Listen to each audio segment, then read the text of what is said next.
Hi everyone and welcome back to the channel. I'm your host, Alex Strever. And if you're new here, I'm glad you found us. If you are someone who wants to live not just a long life, but a vibrant, healthy, active life into your later years, which in truth I think we all do, this video is for you. Today we're going to be diving into science-backed key practices that dramatically influence how we age. Whether you're in your 30s, your 40s, your 50s, or beyond, it's never too early or too late to put these foundations in place. Many people are spending thousands of dollars on lotions, potions, and expensive supplements to minimize and reduce the effects of aging before addressing these four core fundamentals, or the four pillars of longevity and vitality, as I like to call them. You can use all the biohacks, collagen powders, and health elixirs that you like, and they can help. But if you want to ensure you have vibrant health, strength, cognition, and independence as you age, these four essential elements of longevity need to be addressed. So let's jump in and explain what they are. The first one I'm going to talk about is strength training and maintaining and building muscle mass. Because when it comes to aging well, muscle is medicine. Strength training isn't just about aesthetics or lifting heavy at the gym. It's about functional health, metabolism, and resilience. So why does strength matter? Well, after the age of 30, we naturally lose muscle mass every year. This is a condition called sarcopenia. If left unchecked, this leads to weakness, frailty, falls, slow metabolism, insulin resistance, and reduced independence in later life. Muscle acts like a biological reserve tank. It supports bone density, joint stability, glucose regulation, and even hormone balance. It is one of the most important predictors of longevity and quality of life.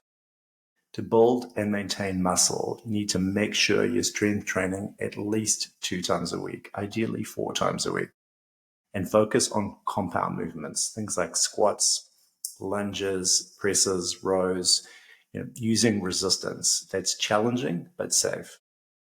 Now, this doesn't mean you have to be a bodybuilder. Even bodyweight exercises done consistently can work wonders. Muscle really is your retirement plan. So start now. Doesn't matter what your age is. The second one is dynamic movement and variety of movements. Movement really is life. But here's the thing. Longevity isn't just about doing a repetitive movement routine, just getting on a stationary bike or a treadmill day after day. It's about incorporating dynamic, varied movement throughout your day. The problem with modern living, as we all know, is we sit. We sit a lot. And even if you do go to the gym for an hour, sitting the rest of the day is still going to have a big impact on your health. Our bodies were built to move in diverse functional ways: walking, bending, stretching, reaching, balancing. So why does variety matter? Well, variation keeps your joints mobile. It keeps your connective tissue strong and flexible, and your nervous system sharp. Repetitive routines just lead to plateaus and stiffness. But diversity in movement builds resilience. It prevents injuries and it supports longevity and functional ability as you age.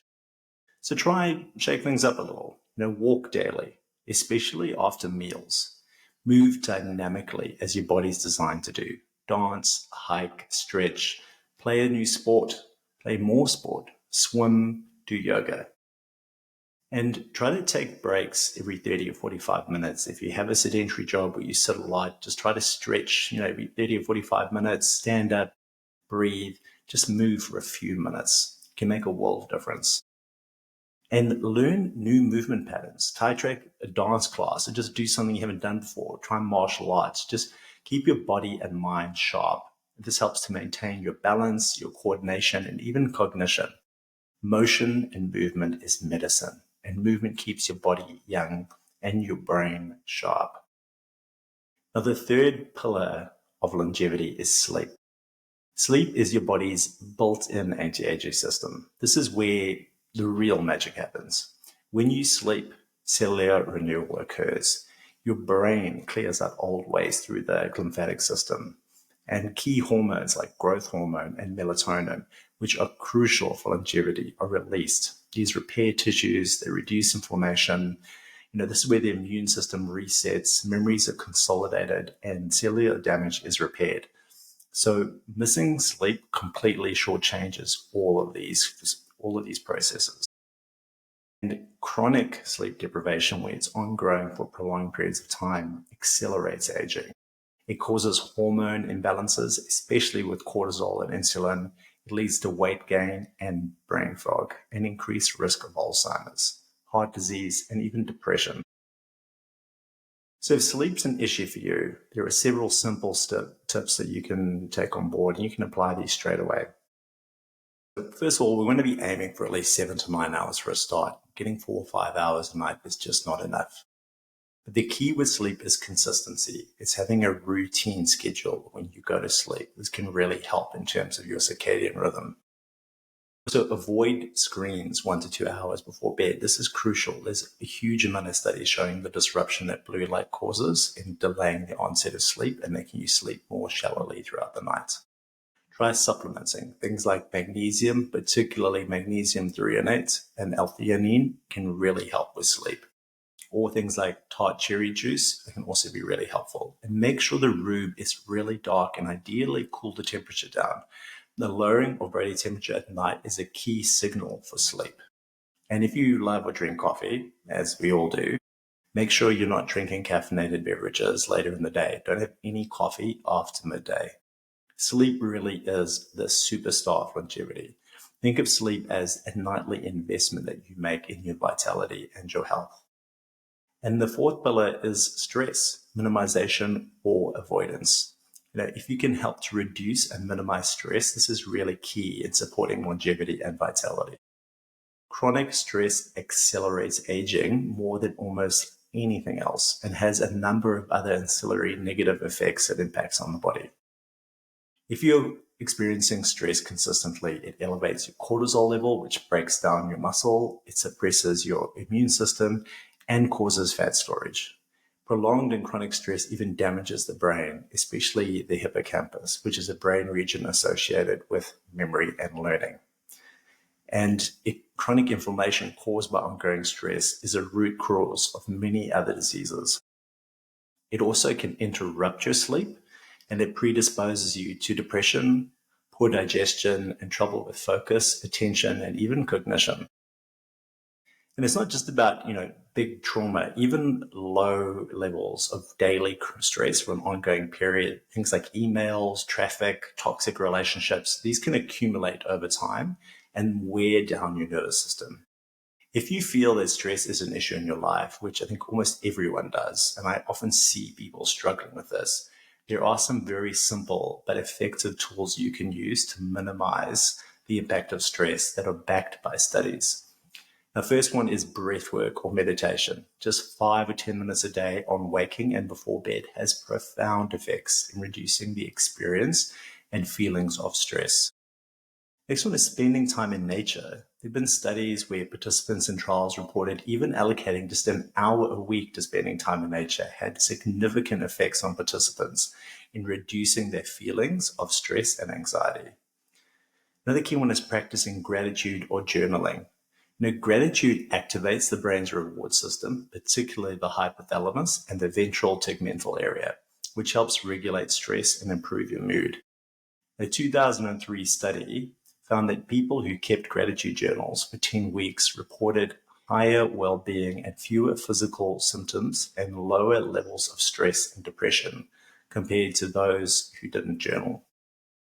Expressive writing about negative events has also been shown to reduce the activity in the amygdala, the brain's fear center, helping people reframe and regulate their emotional responses and reduce stress.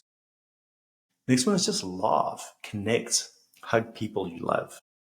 Connection, affection, and laughter don't just feel good. They biologically shift your nervous system out of fight or flight and into a calm, restorative state. And laughter decreases cortisol, which is the stress hormone. It boosts your endorphins, which are natural painkillers, and improves heart rate variability, which is a marker of stress recovery. A 2006 study found that laughter therapy significantly reduced anxiety and improved mood in patients undergoing hemodialysis. And oxytocin, the bonding hormone released during hugging or physical affection and connection, lowers blood pressure, reduces cortisol, and fosters a sense of trust and emotional security. Social connection in general is one of the strongest predictors of stress resilience and longevity. A 2010 meta-analysis by Holt-Lundstad found that people with strong social relationships had a 50% increased likelihood of survival, partly due to the stress buffering effects. And learn to say no, set boundaries. Boundaries really can protect you from stress, as they create space for rest, recovery, and self-care, reducing the load on your nervous system and preventing chronic stress buildup. Chronic people-pleasing and overcommitment often lead to burnout, anxiety, and emotional exhaustion. And these are all signs of dysregulated cortisol and sympathetic overreaction. So setting boundaries helps support autonomy, which is a basic psychological need, according to self-determination theory. When this need is met, stress decreases and well-being improves. In a 2017 study in the Journal of Occupational and High Psychology, noted that people who struggled to set boundaries often experienced higher emotional exhaustion, lower job satisfaction, and conversely, those who felt able to say no had better mental health and emotional control. Longevity isn't just about what you do, it's also about what you let go of. So let's recap on some of the things we've covered in this video. So to age well and live long, don't chase gimmicks. Don't look for quick fixes. Focus on these core fundamentals. These are timeless and proven practices, and making real changes to your habits and your routines. Strength train regularly to preserve the foundation of your muscle and your strength. Move dynamically and often to stay fluid and functional. Prioritize sleep like your life depends on it, because it actually does. And minimize stress to prevent burnout, inflammation, and chronic disease. Now, each of these pillars work together to support your energy, mood, strength, and lifespan. So if this video gave you some value, hit the like button, share it with someone else who wants to age vibrantly, and subscribe for more science-based health content. I've got some new videos coming soon on meal timing, brain health, and powerful supplements for longevity. So stay tuned. Thanks for being here, and I'll see you in the next one.